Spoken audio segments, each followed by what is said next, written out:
pag nag-umpisa tayo ng mali, magtatapos po tayo ng mali. So mayroon lang po tayo ilang bagay na ating pong itatama na ginagawa po natin noong 2023 at nitong 2024, sikapin po natin na hindi na natin maulit. Amen? Amen.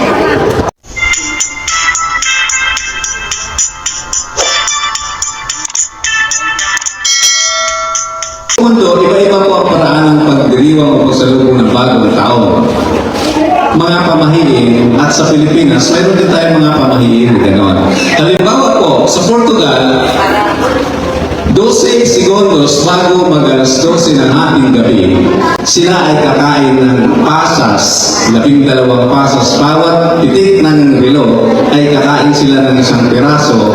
Yun po ay para sa kasaganaan ng taong 2024 o pumapasok na taon. Dahil yung 12 pasas ay para yun sa bawat buwan. Sa Denmark naman, ang kanilang paraan ng pagsalubong ng bagong taon, sila po ay pumapatong sa mga upuan. Yun po ay tanda ng lumang taon.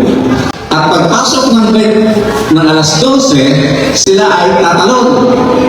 Paglapag nila, yun na po yung bagong taon. Yan po. Sabi na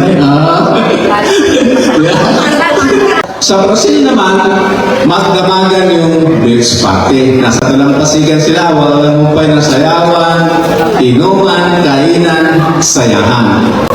Titigil lamang sila pag sumikat na ang araw. So yung party nila hanggang pagsikat ng araw, paniwala nila magsasabog ng biyaya o swerte at kailangan nila itong masalo. At sa El Salvador naman, bibiyak sila ng itlog. Ilalagay ito sa baso at pagkatapos ilagay ito sa bintana na nakabukas ang bukis ng itlog.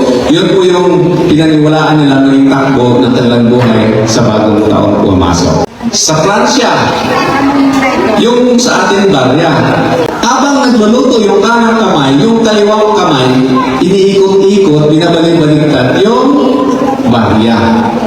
Hawak sa kaliwa, simbolo daw yun ng kasaganaan. At yung kanang kamay na nagluluto, yun ay simbolo ng kalusugan o magandang hinaharap nung taong pumapasok. Sa lugar ng Pilipinas,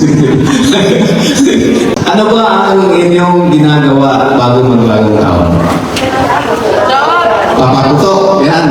Papaputok, pailaw, kantahan, sayawan, inuman. Hindi na iba sa ibang bansa. Ako po'y nalulungkot, mga kapatid. Marami po ang halos ayaw maghanda sa panahon ng Pasko. Sapagkat ang katwiran niya, maghahanda ako sa darating na bagong taon kasi doon papasok ang swerte. Sino naniniwala sa swerte? Taas ang kamay? Ay, yan, naniwala sila sa swerte. Kaya tinitipid yung birthday ng Panginoon na siya ang tagapagligtas natin, sa kanya nagmumula ang lahat ng bagay, ay tinipid natin, halos ayaw na tayong maghanda. At ang pinaghandaan natin yung bagong taon na hindi naman nagpapagaling sa mga may karamdaman. Hindi naman tumutugon sa kakulangan ng tao. Hindi naman nagbibigay ng kapayapaan sa tao. Ibig sabihin, mali po yung perspektibo, pananaw natin kung bakit naghanda tayo dahil nga po sa maling paniniwala na ang bagong taon, pag may ganito tayo, ito ay swerte. Sa Biblia, mga kapatid, wala po tayong mababasa swerte. Kaya huwag po natin iasa na ang buhay po natin, anumang kahit ng buhay natin sa buhay sa buhay, ay yan po ay bunga ng swerte. Marami pumupunta sa swerte race. Pumupunta sa last two. Alam niyo ba yun? Sino nagsiswerte race? Niladagat nila yung kanilang paniniwala doon sa swerte. Ibig sabihin, tataya ka ng 3 numero, pag yun ay nabula, mayroon kang premyo. Yung po yun ay nasa loto. Iyan lang po ay yung biyaya na nagmumula sa ating dakilang Yahweh El Shaddai. Mayroon na pong ibabahaging kunting mga idea na ating 2024 ay maging kapakipakinabang sa bawat isa sa atin. Umpisahan po natin ito sa ating pong ano ba yung ating ginagawa sa bawat araw. 99% po ng ginagawa natin, ito po ay bunga ng ating pagpapasya o desisyon. Kung ano yung iyong desisyon, yun po yung iyong ginagawa. Kaya pag mali yung desisyon mo na ilagak yung magandang buhay sa swerte, mali po yun.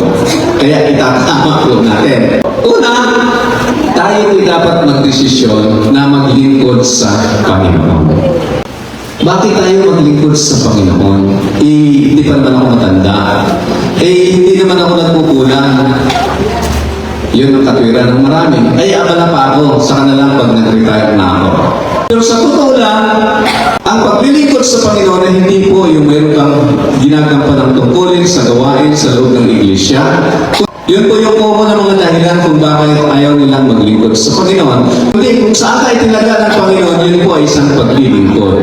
Kaya sabi nga sa Ebanghelyo sa Mateo 25:40, ano man ang ginagawa mo sa iyong kapwa, ay tuwirang sa Diyos mo ito ginagawa. Dahil ang Diyos ay pag-ibig, iniibig natin ang Diyos, kung inibig natin ang Diyos, tungkulin natin na mahalin siya, at ang pagmamahal natin sa Diyos, dito po natin ito na ipakita sa pagmamahal natin sa ating kapwa. Kaya, kung ano yung kabutihang ginagawa natin sa ating kapwa, yun ay tuwirang paglilingkod natin sa Panginoon. Bakit kailangan natin maglingkod? Sapagkat kung ayaw mo maglingkod sa Panginoon, kanino ka naglilingkod? Kung sa Diablo ka maglilingkod, hindi ka naman bibigyan ng Diablo ng buhay na walang hanggan sa piling ng Diyos, kundi walang hanggang parusa sa impyerno ang iyong makakamit. So kung papipiliin kayo, saan kayo gusto maglingkod? Sa Diyos o sa Diablo?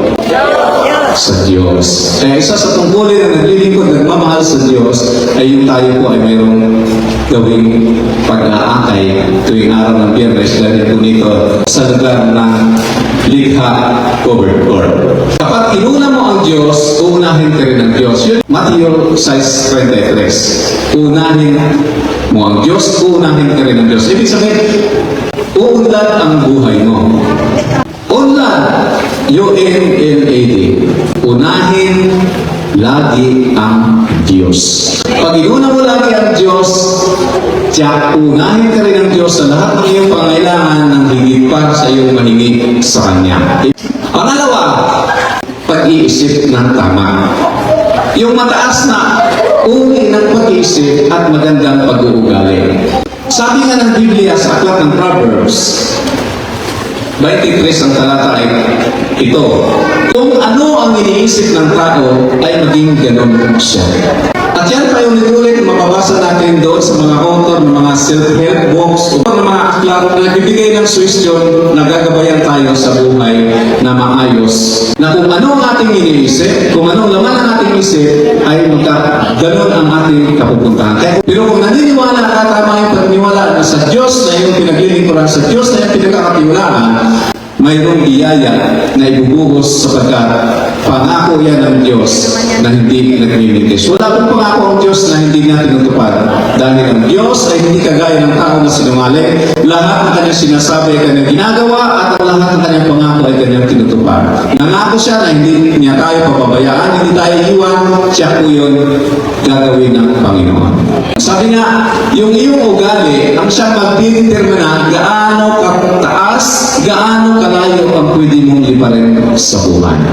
At yung ugali mo rin ang magdidetermina gaano kalakas ang pagbagsak mo sa buhay na hindi ka lang nagapa, kundi mali-mali pa ang mga buto mo. Ibig sabihin, nakaalwan ka na, pero dahil sa masama ang ugali mo, hindi tama ang ugali mo, hindi tama ang pakikipagkapwa tao mo, ibabagsak ka ng Panginoon. At mamalayan mo na lang yan, nandun ka na naman sa lapag ng kahirapan. Lapag ng pagdurusa, lapag ng frustration, lapag ng depression at iba-iba na hindi mo magugustuhan. Kaya yung attitude po natin na maganda, yung pag-isip ng pananampalataya na angkop sa idinuro sa atin ng Panginoon, yun po yung dadaig sa negatibong pag-iisip po ng tao. Nag-alinlangan ka, ma-overcome mo yun kasi nag-iiba na yung takbo ng iyong pag-iisip. Pangatlo mga kapatid, magdesisyon ka na ikaw ay maging malusog.